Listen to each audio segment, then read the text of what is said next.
Tu te souviens de l'excitation quand Ismaël Koné a signé à l'Olympique de Marseille? On pensait tous qu'on tenait là un milieu de terrain prometteur, capable de dynamiser l'équipe et d'apporter quelque chose de nouveau. Mais tout ne se passe pas toujours comme prévu. Aujourd'hui, la réalité est tout autre. Koné quitte l'UM.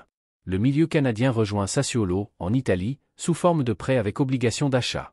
Oui, tu as bien compris, ce n'est pas juste un prêt, c'est un départ définitif. Et cette information a été confirmée officiellement par les deux clubs ce mardi 29 juillet. Koné avait été recruté par l'UM à l'été dernier pour 12 millions d'euros, en provenance de Watford, en deuxième division anglaise.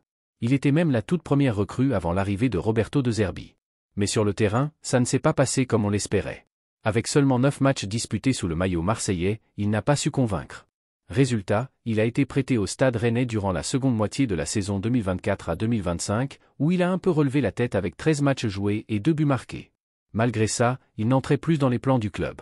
La décision du club était claire, Koné devait partir. Et Sassuolo s'est présenté comme le point de chute idéal. Tout juste promu en Série A après avoir dominé la deuxième division italienne, le club veut se renforcer pour rester dans l'élite. Aujourd'hui entraîné par Fabio Grosso, champion du monde en 2006, Sassuolo a parié sur Koné sans hésiter, acceptant une clause d'achat obligatoire. Selon la presse italienne, le montant du transfert s'élève à 10,5 millions d'euros. Une perte pour l'EM qu'il avait payé plus cher un an plus tôt, de quoi faire grincer des dents du côté des supporters.